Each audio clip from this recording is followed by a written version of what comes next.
For being so flexible with the parking. I know it was an issue this morning, and we got bumped into this room last minute because there were so many things going on in the hotel. I know that we're in for a treat this morning, but before we do, I just wanted to say that we have an evaluation form at the back which I'm going to be passing around, which would be great if you could fill in. Not only is it an evaluation form for today, but it gives us feedback about the kinds of speakers that you'd like to see in the future. Today this really is a community event because Tyler Durman is now a local Laguna, I should say, and he has very kindly agreed to come here this morning, waive all his speaker fees, and we are so happy to have him here today. I'd like to thank the parents for being here, and I would also like to thank our school leaders. I've seen our superintendent here today. Oh, right at the back. And principals at the back there, Joanne Culverhouse from the high school, Jenny Stolberg. And Ron Lamott. And we also have some school board members here. Recognized, but she is being recognized this morning. And Teresa O'Hara, and we have Bill Landseedle at the back there. Thank you very much, everyone, for being here. We're halfway through the year now. We have a couple more coffee breaks coming up. Our next coffee break is January the 18th. Thomas Habib, he is a child psychologist. He wrote a book called If These Walls Could Talk, and I know from lots of parents in Laguna that they have had he's had some wonderful sessions with them. More importantly, on to today. Come stand up here. Yes. It is my privilege to welcome Tyler Durman to Coffee Break this morning.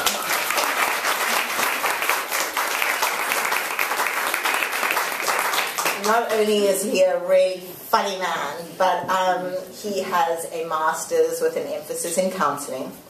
In one of his former lives, he was a high school teacher. He is the father of 2 boys.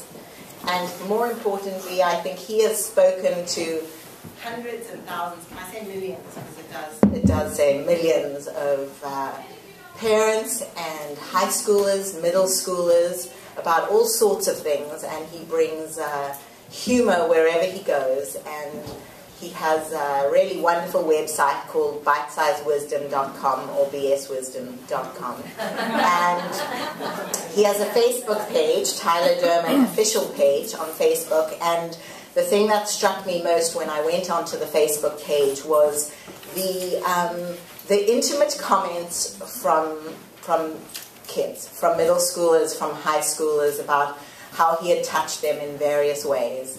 And when I was thinking of inviting him to come and speak, he had a short story it's a book for teenagers. And so I said to my son, could you just read this story? Because, I just want to hear what you think. And I heard him literally guffawing in the back room, which he doesn't like to read anyway. And that was my first, I thought, oh, well, maybe I will have him come and talk to us. He thoroughly enjoyed it. He didn't read any of the other stories in the book. But anyway, he read yours. It was really funny.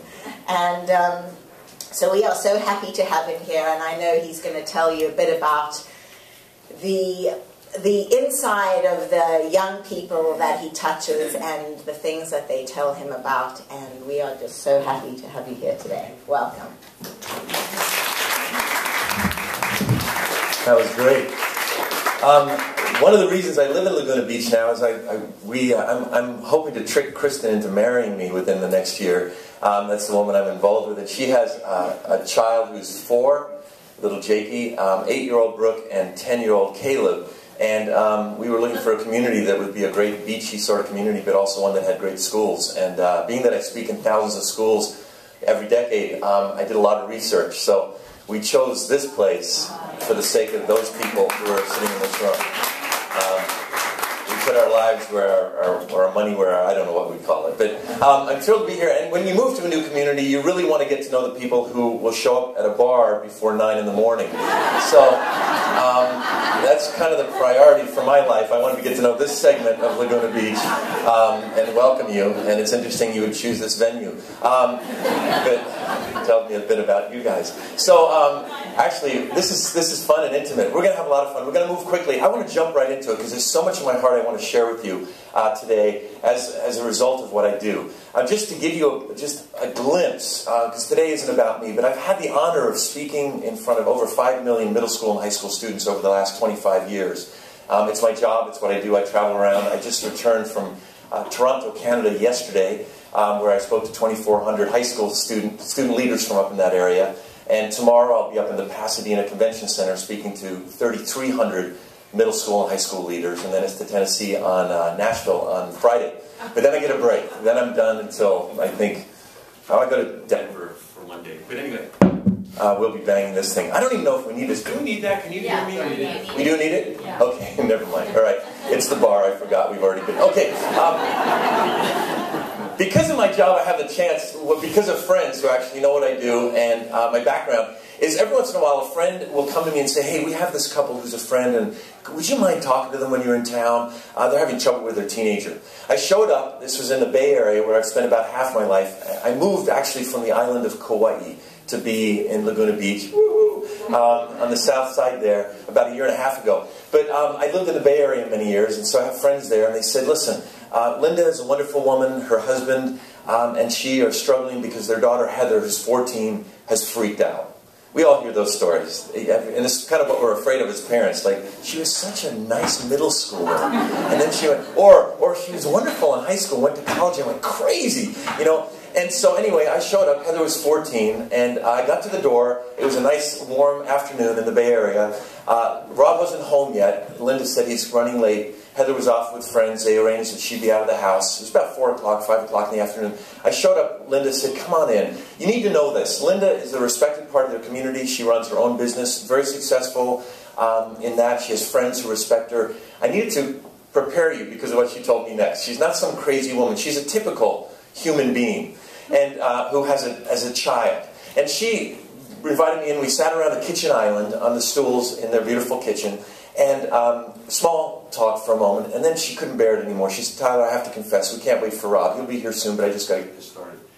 Last Friday, I was running around this kitchen island, chasing my daughter Heather, screaming at the top of my lungs like a lunatic with scissors in my hand. And she looked down, you could feel the shame and embarrassment coming off of her, and she looked back at me and I said, can I see the scissors? And she pulled them out of the drawer. They happened to be the kitchen island. I said, tell me more. She said, my daughter, and I'm quoting now, she's 14, but she wants to dress like a 25-year-old stripper, and I told her you are not leaving the house wearing that top. And she said, what are you going to do about it? And I said, I'm going to take it off of you. And she started running, and I started chasing her. And then we were in the kitchen going around the island, and I saw the drawer was open. I saw the scissors. I thought, that will make my point. I grabbed the scissors. I said, this is going to be fun. We'll make it work. Oh, it's okay. I grabbed the scissors, and she said, and her shoulders kind of slumped. And I said, well, what happened? Did you get the top? And she said, no, actually, she left wearing what she had on. And Tyler, Rob and I feel like we're not only losing those kind of battles, but we're losing the war. We don't know what to do. Right then, the screen door opened, and Rob walked in. And I could tell he didn't want to be there. One of the reasons I knew he didn't want to be there was because he was a man. And I am a man, and women, just so you know, well, first of all, for the men who are in there, women, we knew you would show up today. We're so grateful you're here. You would die for your kids. We all know that. The men in the room who are here today, just thank you so much. We're proud of you. Women, could we applaud for these men who actually showed up? Not that, and here's the reality. Every one of the men in this room would obviously die for their children. They wouldn't even have to think about it. But to show up here takes a big... And here's why it takes a man. Because when a woman says to her husband, like Linda said to Rob, sweetheart, our friend has this friend who might come and might be able to help us with our problem with Heather. What the wife means is, sweetheart, I can't do this without you. I know you love Heather, and I know how much you care about our family, and I look to you for leadership in these ways, and so I'm excited about this opportunity. Because he's a man, what Rob heard was, you're failing at the most important thing in life. And we're going to get some stranger to come into our kitchen to tell you how to do what you should know how to do anyway. Women, we feel that way when you give us a parenting book. Or a marriage book, for that matter. You know, it kind of strikes... I don't know if you know this, but males and females tend to communicate in different ways. So, Rob...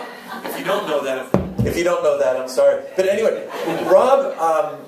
I could tell didn't want to be there. He sat at the island. He just jumped right to it. He looked at the scissors, looked at me, no smile on his face. He said, "Did she tell you?" I said, "Yeah." And they started taking turns, taking their emotions out of their heart and putting them on the kitchen island next to the scissors. And Rob said, "I'll be honest with you, Tyler. I haven't wanted to be involved with Heather in these problems, and I haven't probably done anything for the last 4 months because I'm afraid I'll say it or do something I regret." And he said, "The truth is, it's causing problems between us. Sometimes friendly fire takes out the people we need to partner with." And Linda nodded. And then Rob confessed, and I love that he was this honest, because the only way you find healing is through honesty, through being willing to face the truth. That's where healing begins. And he said, "The truth is, sometimes I drive home, and I think to myself, I wish I could trade our family for the family that lives down the street. They're almost perfect. And whenever I hear about a perfect family, I always think one thing. They're a front for a drug cartel. There's just, bottom line, that's all there is to it. If you know a perfect family, if you are a perfect family, we know that you're doing illegal things. They're not really your children, you've hired them." Anyway, so we spoke for a minute, and then a fascinating thing happened. And this is a little side note. I'll get back to Linda and Rob in a minute, but I knew, I actually heard some research recently that helped. I turned to them, and I was sitting down. Rob was across from me, Linda was here. And Linda was facing me, and Rob kind of sat reluctantly, a little turned with his elbow on the island, kind of looking over his shoulder. And I do what I always do when there's a man involved in counseling. I said this, "You know what, let's not sit here. Let's go for a walk." And let me explain why. You can see visibly when I say that to men, just the relief comes over them. And here's why. They did some research a number of years ago. Actually, can I steal a couple of these chairs? I'm a professional. I should have planned ahead. But anyway, okay. Great. There's one, there's the other. Thanks, Dad. What they did is they wanted to, and I'll breeze through this quickly, but a light went on for me, and I think it will for you as well when you hear this. They wanted to research how males and females relate to each other, to people who are of the same gender. And they wanted to know, how do people relate both verbally and non-verbally in intimate relationships? How do women do that different than men do it? How do girls different than boys? So what they did is they did a friendship study where they got girls who were 6, 12, 16, and 21 to show up with their best friend of the same age. And they got boys, 6, 12, 16, and 21 to show up with best friends of their age. And you would show up, and all you knew was a friendship it was a study about friendship. And when you got there, the researcher would just say, "Hey, listen, we're sorry, we're running about 30 minutes late. Would you mind, it's our fault, would you mind just going in that room and waiting? We'll come and get you when we're ready. A couple chairs, grab a seat." Well, you already figured it out. What was happening in that room was the study.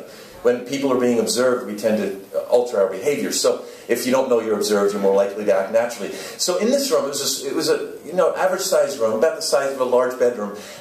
It wasn't a bedroom, it's just a kind of a research facility. But there was a mirror and some, I thought I ought to say that, and there was some pictures and a couple of chairs. And what the people in the study didn't know is that there was microphones and cameras, small cameras, hidden all over the room. They were going to study face expression, body language, tone of voice, any indicator of how intimacy is communicated. The experts were sitting behind the one-way mirror. Well, as they got into this study, and it became, this was true, regardless of where they did this study, anywhere in the world, the same thing that they began to notice happened the first time they did it, and this was it. The females did something unique, as different than the males did. When the girls came in with their friends, they saw the chairs, and within a minute they did one of two things. They either turned the chairs to face each other, sat down face to face and talked. Talk.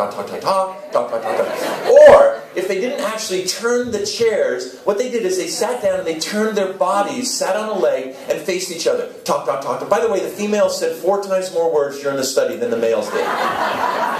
You know this, right? All the experts agree, and all the research indicates almost 4 times more words are said by females any given day than by males. This becomes important, as we'll see in a moment. The boys did something different. And you probably guess what they did, is they came and saw the chairs, and they just sat down, looked at the wall. Every once in a while they'd say something, every once in a while they'd look at each other, every once in a while they'd hit each other. You know, they were males. And as they began to notice this, what the researchers began to realize, they said, let's watch this. And it became fascinating because it held true across all of the studies that they did. And they got this part of the study they weren't counting on. And here's what they figured out. And I'll prove to you that it's true from your own experience. But here's what they figured out, is that females, when things are good, like to speak to each other face to face. That's what women do. Males tend to be more comfortable shoulder to shoulder. Here's my proof. You go to the middle school, to high school, and you watch before the bells ring or at lunchtime, and you look at the students hanging out there. The girls who are hanging out together will tend to sit or stand in a circle and talk to each other. Why? Face to face. The guys will tend to lean against a wall or sit on a wall or something, shoulder to shoulder, and hang out. They look like they're checking people out, and they are. But it's not only because they're checking people out, it's because males enjoy... That's why I said to them that night, would you guys like to go for a walk? Rob visibly was like, oh, that'd be great. I don't even think he knew why. But I found out, by the way, that my best conversations with my two sons, who are now 21 and 23, Spencer and Paul, have been in the car. Why? Shoulder to shoulder. And so... this just helps men open up because we feel more comfortable. By the way, an interesting thing happens with females. When everything's good, you tend to face each other. And research indicates, and so does your life experience, when females get upset with each other, watch what happens. They tend to do this. And they tend to turn away from each other. And, thank you, sir. They tend to turn away from, talk to the hand. They withdraw from each other physically. Males, when things are good, we're shoulder to shoulder. When things go bad, what do? You want a piece of it? We tend to face each other. By the way, males tend to apologize differently. Moms, you should know this about your sons. Females tend to work through broken relationships differently than men do. Let me say this quickly. I want to get back to Linda and Rob. But females, everything's good. We'll just make a circle in the air here. At top, everything's good. At the bottom, everything's bad. Females will typically, it'll start breaking down and they will withdraw from each other. They'll turn away physically. They will actually, forgive us for this, there's something loose inside here, but we'll make it work. It's like a family. We're in a bar, have a drink. And so, some of you I can see already have. So what happens is this. As that relationship, it'll begin to deteriorate. They will actually withdraw physically. They will stop talking to each other. Often they will start talking to other females about their frustration with that female. Until they get to the bottom, things have gotten really sour. And then time might pass, and one of them will turn to the other, physically turn, face the other, and say, hey, I'm sorry. And typically that other female will go, no, I'm sorry. And then they will begin to actually work their way up. They will talk about their feelings. They will talk about, first of all, they'll tend to touch each other. No, hug, touch, no, you. And then they'll talk about, you felt that? That's what I was feeling. I didn't want you to feel. I thought, oh my, you felt that? That's what I was. And they'll talk about their feelings, get to the top, tend to hug each other at the end and say something like, let's promise to never be mad at each other ever again. And everything's rosy. Men, it's different. We don't do this thing. We do it. It's short and it's done. I borrowed my friend's chainsaw. I left it outside in Kauai. It got rusted. I had to tell him the truth. I went to his house. Now this is how males, regardless of our age, tend to apologize. We do it shoulder to shoulder. Because face to face is confrontational. Shoulder to shoulder. So if I was apologizing to Debbie in the front row here, I'd be doing something like this. Hey, I'm sorry. Kind of kicking the dust. And so what happened is I went to my friend's house. The chainsaw was still in the back. I won't go into the details, but he loved his chainsaw. And you understand that because he's a male. He just, yeah. And I borrowed it. I didn't need it, but I borrowed it because I'm a male. Chainsaw, cool. Boom, noise, cut things. It was awesome. I got distracted by a phone call. The thing rusts. I show up at his house. He's in the kitchen. He comes out. He's got a rag in his hand. I don't know what he's doing in there. He goes, hey, thanks for bringing it over early. Where is it? I said, Alan. And he could tell. And he went like this. What'd you do to my chainsaw? I said, I'm so sorry. You told me that it's rusted. He goes, what? I told you. I said, I know. I'll buy you a new one. I'm an idiot. I left it. I got distracted by a phone call. I'm shoulder. He's facing me. And he went like this. My best friend in the world, who would die for me, went, oh! Came at me a little bit like that. Turned around and walked out of the room. And I let him go. I knew he needed to go into the kitchen, his man cave, and work through his feelings. He went in there, he's slamming drawers, cabinets, he's making a smoothie. I'm sure he put it on higher than he needed to.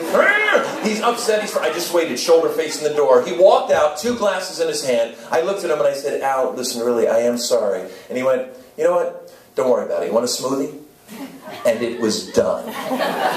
We didn't talk about our feelings. We didn't touch. We didn't hug. I didn't say, how did you feel when I said the word rust and chainsaw in the same sentence? Oh, you must have been feeling bad driving over here with that thing in your trunk. None of that. We didn't say, let's promise to never be mad again. None of that stuff. It was done. We didn't talk about it again. I didn't say I'm sorry again. Now, there's a good lead. You see, what happens is, for boys, often we'll be upset with our mom, and she will have legitimately, in our mind, done something to frustrate us, and we will get upset, then we'll walk out of the room. And our moms, because they're female, want to talk through things. That's how females resolve things. Mom will follow that boy into his room. And then when we grow up, sometimes we marry a woman who ends up wanting to do, no, let's talk about it. And you feel like, what are you, my mother? Leave me alone. I just need to think through this. And then women get frustrated because men just want to go, hey, listen, I said I'm sorry. What more do you want? Well, how do you feel about it? Well, you know, it's a whole different way of processing information. And you get into problem in elementary schools. You go to pretty much any elementary school, and there's bound to be a female teacher who doesn't understand this.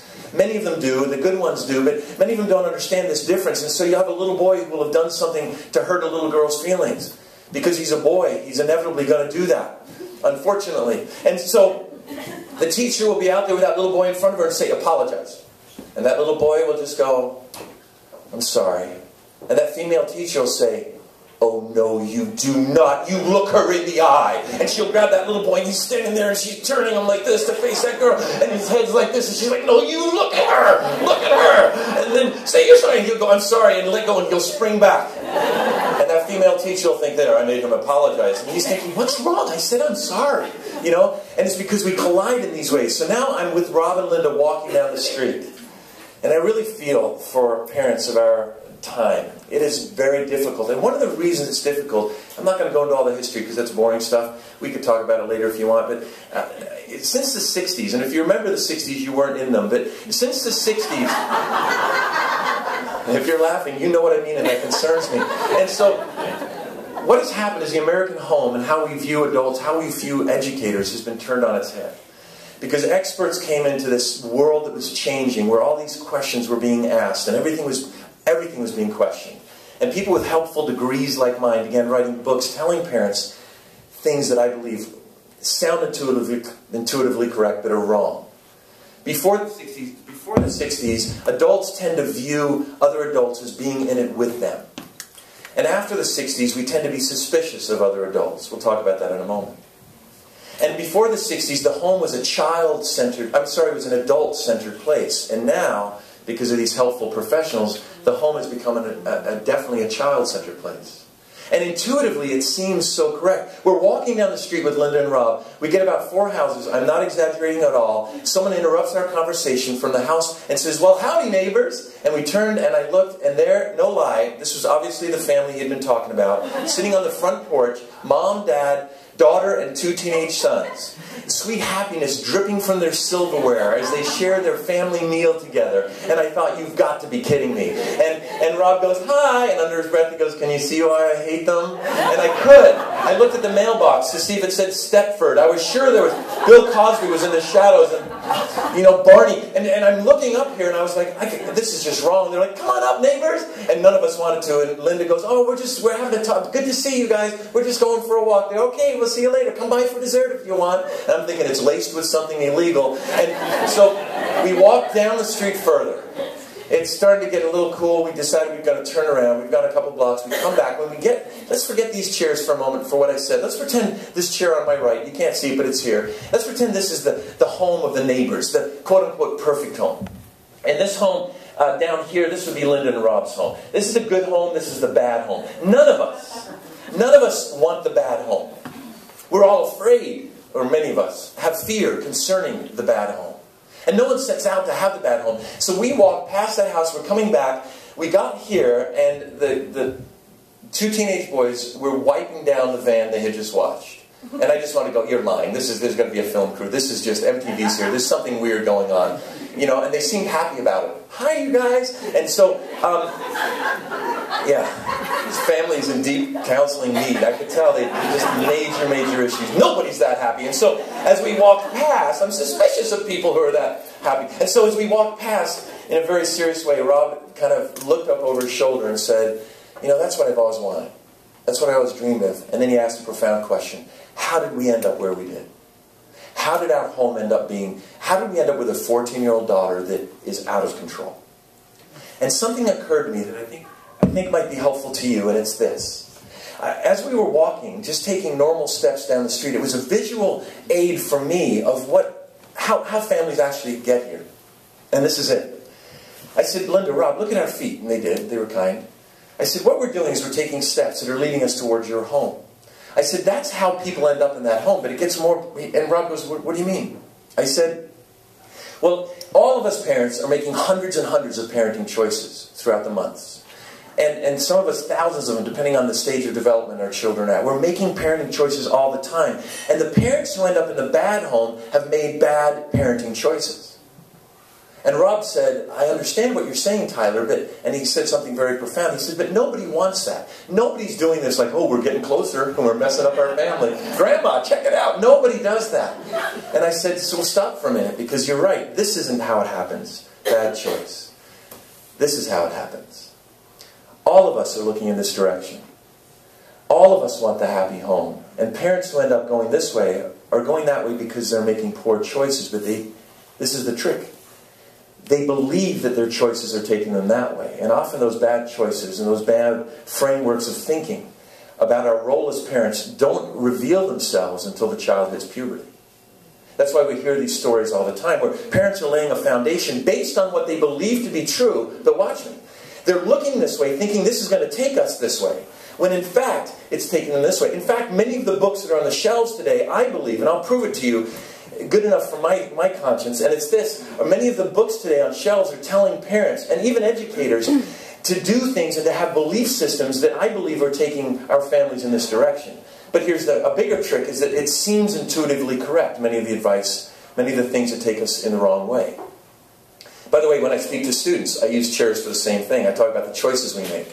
And I tell stories about students who I've met and spoken to, who've opened up to me who are in crisis. And their lives went from here to there. And it's the same principle. You get a teenager who's messed up their life. They've done it because they made bad choices. But they haven't been doing this. They've been doing this. I've got it backwards now. But they've been facing the good chair and backing up toward the bad chair.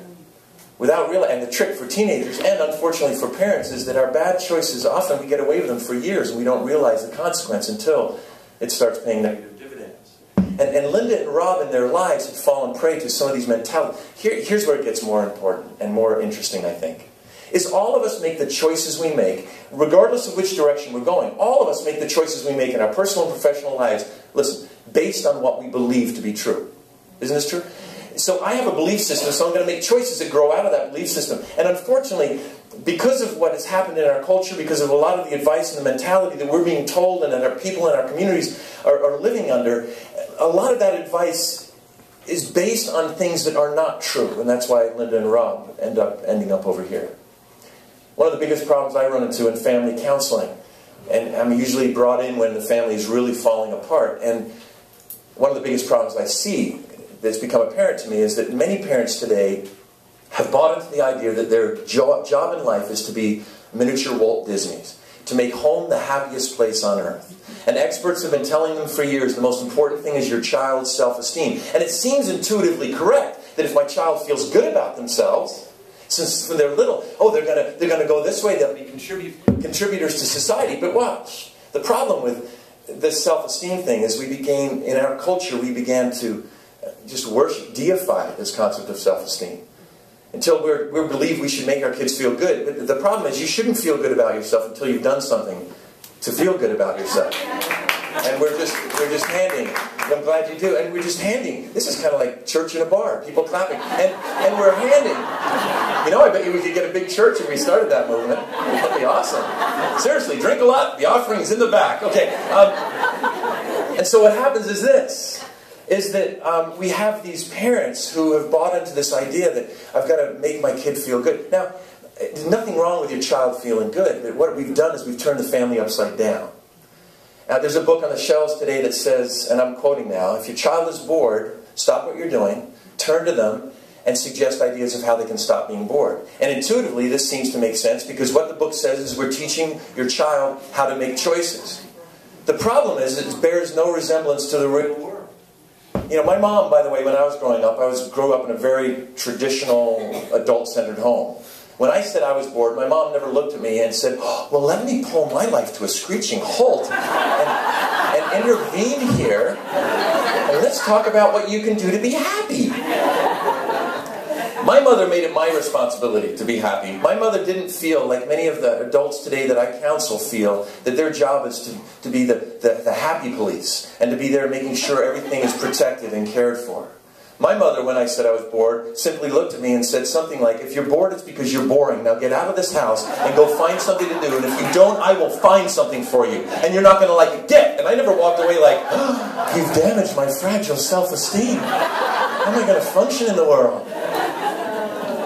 And beyond that, there's another book that says, don't tell your child what to do, give them choices. It seems intuitively correct. Teach your child choices. And I'm quoting now, this is what the book says.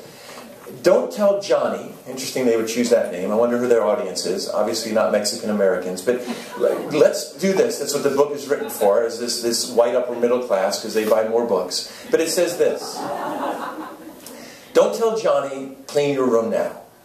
Say to Johnny, would you like to clean your room now, or would you like to clean it later?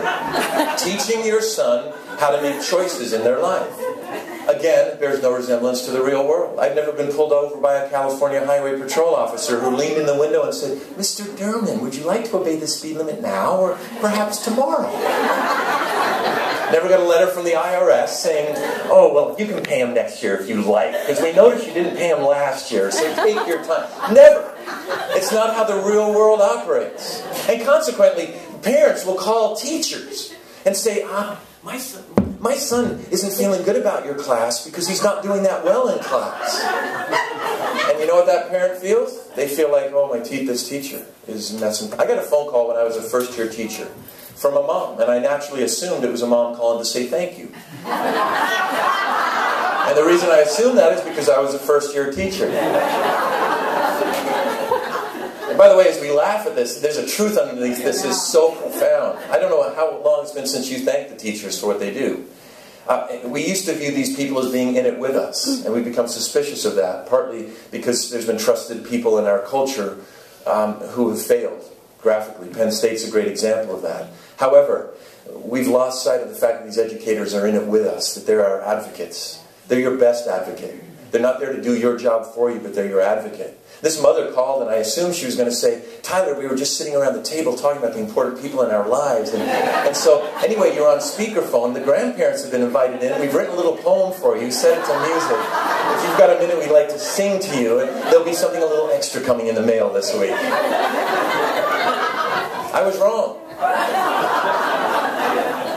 She said, it's about my son's grade. Long story short, she wanted it changed. I said, no, he earned that C+.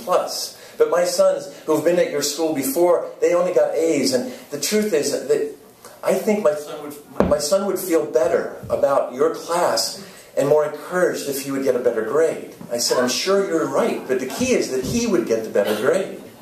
And she then got really frustrated because I wasn't going to change it. And she said, now remember, please, I was 21, I was a male, and it was dinner time, my meal was waiting. I told her that, and she said, oh, well, anyway. And so, I was low blood sugar. But she said this to me. She goes, I get the feeling you don't like my son. This is 5 minutes into the conversation.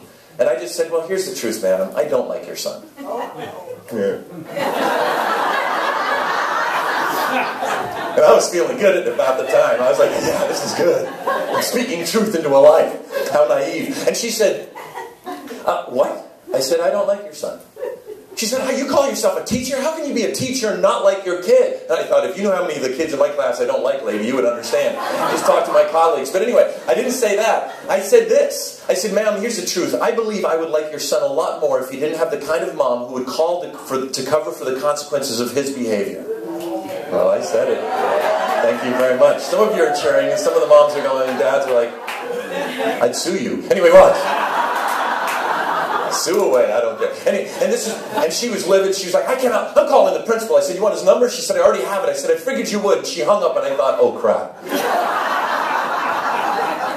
And I showed up, Mr. LaCour, small but powerful man, come here. I sat in his office. I had my speech. I was ready for it. I got up early, hadn't slept a lot. I'm sitting there. I said, Mr. LaCour, can I say? He said, shut up. Mr. LaCour did not like those words, but he said it. And he didn't even say it like, shut up, which is a whole different meaning. He just said, shut up.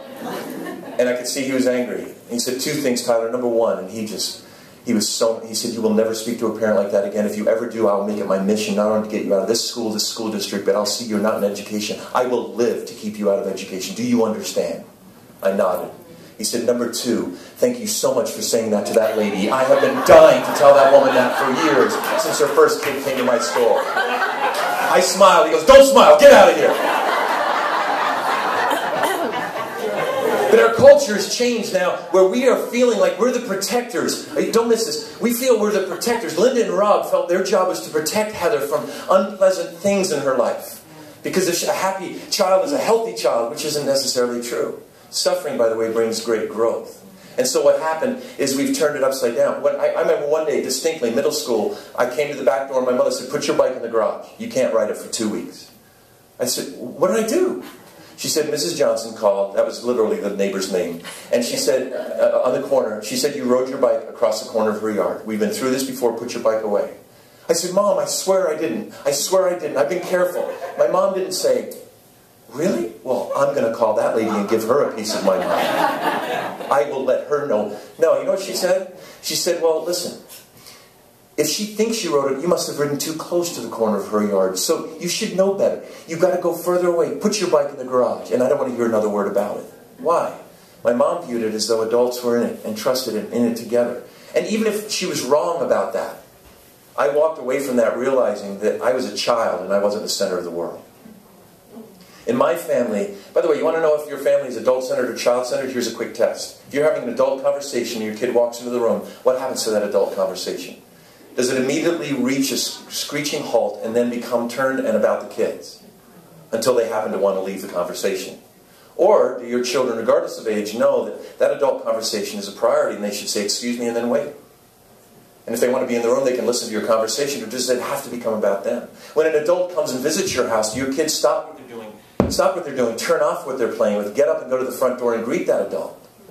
Hug them or shake their hand and say, thanks, I'll get my mom. Or even if mom's already there, I just wanted to say hi and then go back to my stuff. Or does that child sit there like, yeah, Mom, it's for you.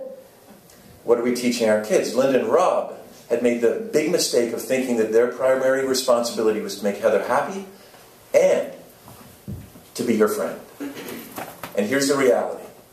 I built my career and my relationship with my sons on this fact. And it's that teenagers long for the adults in their lives to be the adults. And that our job is to be the parent and not the peer.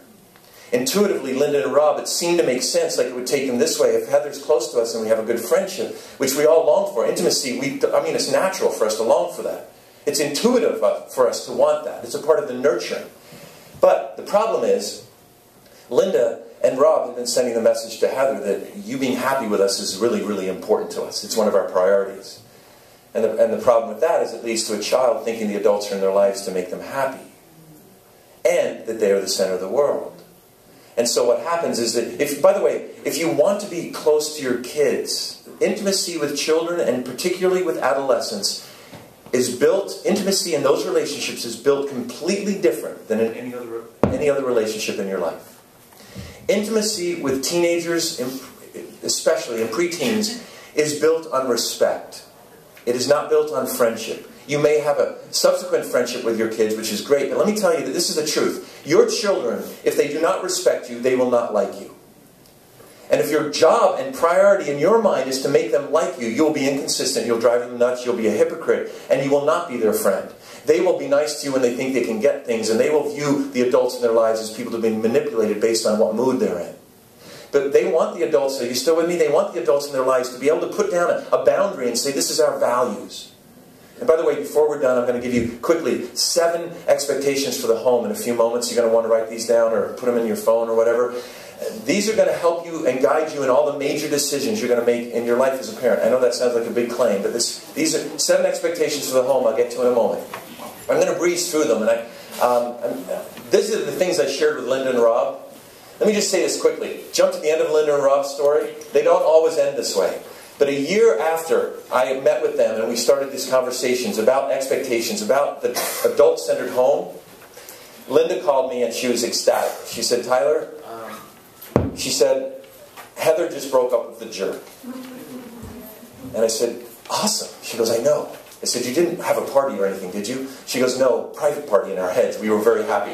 I said, awesome. Why did she do it? And this is what Heather said. I wanted to date somebody more like Dad. And I thought when I got that phone call, I wanted to remember to share that with parents because I want to give you practical hope. It doesn't always end that way. By the way, our kids will test us, and we'll talk about that if we have time. But Heather began testing them when they changed the way they related to her. When they started backing up what they said and meaning what they said. It's natural for kids to test us anyway. But one time I got a call from Linda. Rob was away out of the country on business. And she called me. It was like 11:30 on a Friday night. She said, "I'm so sorry to call, Tyler. I'm so sorry. I hope I'm not taking advantage of you." We'd kind of become friends by this point with the family. And so she said, "I just don't know if I've done the right thing." I said, "Well," she said, "Well, Heather ran away today. After school, she just walked out of the house and ran away." And I said, "What did you do? Did you chase her?" She said, "No." I said, "Perfect." And she said, "Yeah. Now, understand, we're making light of some of these things, but raising kids is not trite. And having boundaries that we're willing to back up is emotionally counterintuitive sometimes. So watch." I said, "What did you do?" She said, "Well, I'm calling because I just got a call from Heather, and she said, 'Mom, will you come and get me?' She's 12 miles away, and they live up in Danville area, and there's a lot of fields, and she said there's like these old farm roads, and she's 12 miles away, and she asked me to come pick her up because she can't stand the family and the way they run their family." And by the way, if your kids think the culture of your family is tough, allow them to go live with another family. Even if it's a great family, that cultural change will be way more than they think. And at first, it might be one of those moms who's like, "Sweetheart, your parents are mean. Come live with me." Even that will get old. And why? Because your kid won't end up respecting that person. And our kids want to respect us. So I said, "Well, what happened?" She said she was on the road in her cell phone, and I listened to all the things that we've talked about over this last year, Tyler, and I said to her, "No, I'm not coming and getting you. You go back to that house and you sleep there and get them to give you a ride home in the morning. Or go back there and ask that mom who took you in tonight to bring you home tonight." She said, "Mom, I'm not going to do that." She said, "Well then, do what you want. Walk home if you want to." This went against everything inside Heather's nurturing heart. Linda's nurturing heart. I was so proud of Linda, though. Heather said, "Mom, I'm walking home, and I'm going to get raped, and it'll be your fault." And I wanted to say, was she still wearing that shirt? Because maybe that. But anyway, I didn't. I'm a bad person, I am. Let's just be open and honest. But I didn't say that, and Linda was really upset. She said, "No, I stuck to my guns." And I said, "Well, if you do that, that's because you're choosing to walk home at night. You shouldn't have run away in the first place. You go back, 'Well then, Mom, I'm not coming home.'" She said, "Okay, well then don't. Because if you come home, you have to live differently. You can't just leave when you want." I said, "Well, what happened?" She goes, "I don't know. She just disappeared." The next day, I got a call. Fortunately, it was from Linda, and Rob was on the speakerphone, or on the conference call.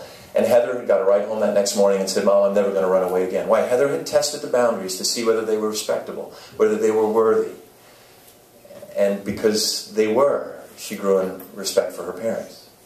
So the bottom line is, let me jump into these expectations, because I want to leave time for question and answer. And there's so much I'm excited to talk to you about. I actually have, I was trying to decide, I have two totally different kind of things that I do with parents. One of them is just about boundaries, and it's this acronym for the word fence. But I've decided to do this 7 expectations with you today. If we ever get to meet together again in the future, I'll give you this other stuff. By the way, I wrote a parenting book. I'm not here to sell it because it's not available, and let me tell you why. The parenting book was called Bite-Sized Wisdom for Parents. Story-driven, not clinical, taking clinical truths and making them real accessible through storytelling. And the stories, the idea was the chapters should be short enough so Dad could read them while he's sitting on the toilet before his legs go numb. That was our target audience. We succeeded. We printed 1,000 copies, sold them immediately. I was working with a producer from Oprah Winfrey, Tarana Harris, and this other guy, Frank, who's a genius about taking art and making it good in commerce. We got a lot of data, and one of the data, part of what I got by the end of it all was that I didn't want to be thought of as a parenting expert, because what I really am and what my passion is to be a storyteller. And I sat on a cliff in Kauai with Tarana and Frank and said, "Listen, we're about to go national with this, but I don't want to do it." Their jaws dropped. They said, "You're nuts." I said, "Yeah, we'll do that later. I just want to write a book about, I just want a storybook. I want to write a book about short stories." So I did that. And we call it 10 Stories. I'm not here to sell that book either because it's not available. And this is when I fell in love with writing. And I learned a tremendous amount from the research for parenting and helping parents. All this stuff that I'm sharing with you will eventually be available for free online. Video of me speaking at 2 parents. It's not available yet.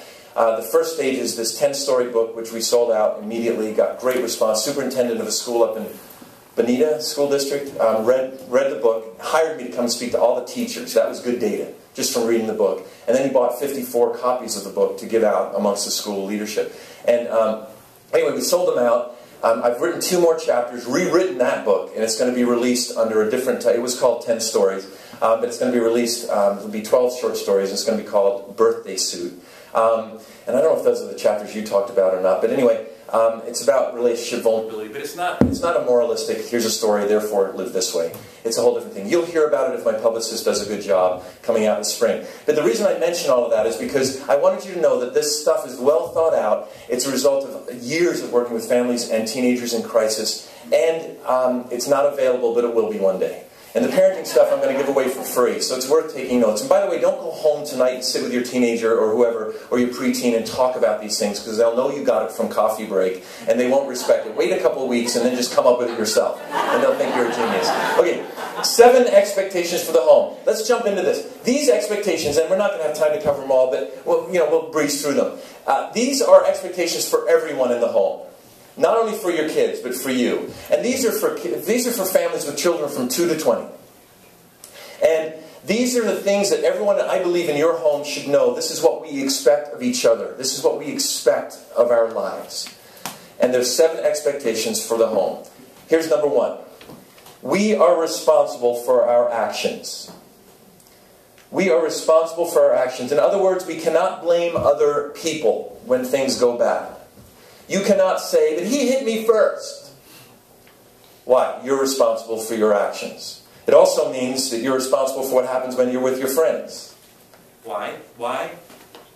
Why? Because you chose to go and be with those friends, and therefore you're responsible. When I was a kid and we threw rocks through the factory window, even though I wasn't good enough to hit any of the windows, we broke a bunch of them. My baseball player friend was much more successful. I was responsible for that. Why? Because I was with my friends. I chose to be with them. Also, you are responsible to hear what we say. Why? Because we have expectations for you. My son Paul, who's graduated 2 years early with an engineering degree, he's 20, he just turned 21, he's now got a great job in Northern California. He was great about this whole thing, because he figured out early that he could just say, "Oh, I didn't hear you say that." You said, "Oh no, I thought you, no, oh you, that meant for me?" And one time I pulled him over, and we had a lot of just, the time in our lives was like, it was always, "Paul, stop doing that. Don't hit your brother with the fork. No, don't hit him with the knife either. Put the straw away. Quit flicking it." You know, it was like that. Oh, and it's like everything was just, oh, he's driving me nuts. I didn't even like being around him. And by the way, if there's times you don't like being around your child, look around the room. They won't all confess it, but these other people in this room feel the same way. And Paul, I had to pull over in this ice skating rink, and he was about 12, I think, and I said, "Paul, I owe you an apology. If you ever want to get your kids to listen to what you're going to say next, say that." They might even lean forward. "What? What'd you do?" I was taught this by a veteran teacher when I didn't like my 5th period literature class. They were 10th graders, and first day of school I'd been tough on all my classes. After lunch I was lenient with these. We had a lot of fun. And then at 6th period I was tired, so we went and made them strict. By Christmas time I couldn't stand 5th period. I hadn't set the boundaries. I'd been inconsistent. I asked the veteran, "What do I do?" I told him, "I don't even like these kids. I'd be happy if I never had to see them again." He said, "Start by apologizing." I said, "Why?" He goes, "It's your fault that you don't like them, because you're the one who's been inconsistent. You're the adult. They're the kids." And he says, if you start with an apology, you're taking responsibility, you're sending a message that it's not ego. So I did. Anyway, I turned that class around, and I told him, this is what I told Paul. I said, "Paul, I owe you an apology because I've forgotten that my job is to be your dad. My job is to prepare you to be 21. Actually, my job is to prepare you to be 18, to live life without us adults in your life. By the way, that's our goal."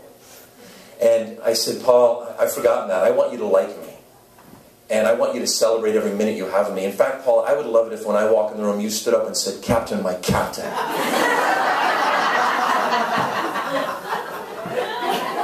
That's why I printed that t-shirt with my face on it that I made you wear to school. "My dad, my hero." I said, "Paul, I want you to like me, but I've been sending you inconsistent messages. From now on, if I say it, you do it. And it's not, I didn't hear that. And I'm not going to say 1, 2, oh yeah, 3. That doesn't bear any resemblance to real life, by the way, either.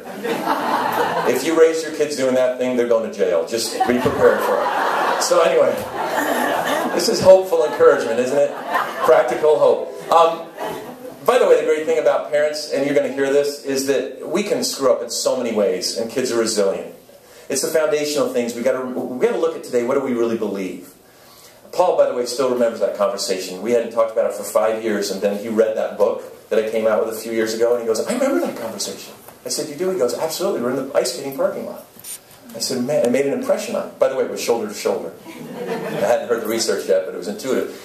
But the bottom line was, Paul would always go, I never heard you. So in that conversation, I said, Paul, by the way, this thing, you didn't hear me say it? From now on, just so you remember, I'm the adult. I said these words, I am therefore more important than you are.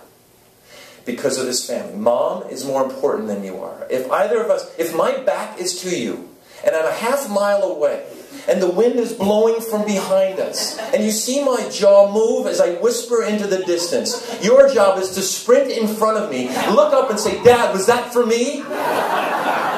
It's not my job to make you hear what I say, it's your job to hear it. By the way, just to end of the story, not that story, but my sons and I have incredible intimacy. In fact, 18 and 20 years old, we walked out of Fry's Electronics. This was a great day in my life. I hadn't bought them anything. It was Christmas. We were doing some shopping for their mom. Spence was on my right side with his arm around me. Paul was on my left, 18 years old, holding my hand. Like this. I was in daddy heaven. By the way, remember when you ever hold someone's hand and the first time you do it, you're fumbling, and then you finally get it, it's getting hot, so you're letting air in there, right? I didn't care about the sweat. My son, and there were girls, high school girls in the parking lot. My sons love high school girls, and they didn't let go. I hadn't even bought them anything in Fry's, and they weren't trying to talk me into it. When Spencer got engaged last Christmas, he called me 2 months early. I was the first person he told he was going to ask JD to marry him. He asked me for my ideas about how he should propose. He wanted me to give him wisdom on where to buy a ring. We have incredible intimacy. Paul calls me almost every day. He's 21. It's not this unhealthy, weird thing. In fact, I was grateful because recently he got a girlfriend up in the area where he lives in Northern California, and he's only calling me like once a week now, which is awesome. I miss it, but I'd be worried about him if he was still calling me more than her. Yeah. But we have this, he always asks me for advice. We have great intimacy. It's not perfect, but we have great intimacy.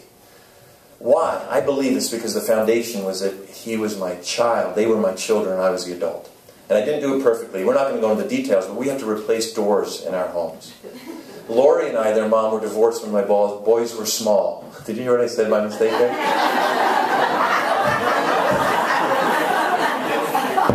I wish the mic had broken right then. When my boys were small, it's spreading through the room. I'll give it another minute. When they were little, that we were divorced. Maybe that's why we got divorced. I'm not sure. So what happened? I knew you'd like that. What happened was this. By the way, healing happens. Lori got remarried 2 months after the divorce was final. I thought it was a rebound. Turns out Brian is a gift to all of us. Brian and I have become friends. Healing happens. And it is possible to raise children jointly even if you're not married anymore. And Brian and I actually have taken my boys skiing, just the four of us, on a ski trip. I respect him. We have a relationship. Lori and I, she would call me every week, every 2 weeks to talk about parenting stuff. And so we have this great relationship. It doesn't always work that way, but it's so much I want to get to. But anyway, all the other points aren't going to take this long, but we are responsible for our actions, and which means it doesn't matter what other parents do. You're the only mother in the world who says I have to be home before 4 a.m. Let me teach you a reaction to that. It's not fair, or no other parents are like, you just do this. Watch my face carefully. By the way, it will annoy your kids, and that is so much fun if you embrace it. Okay, just do this. No, you're the only one, it's not fair. Just go. It's going to drive them nuts, but it's so much fun. And it's legal, by the way, which is a great...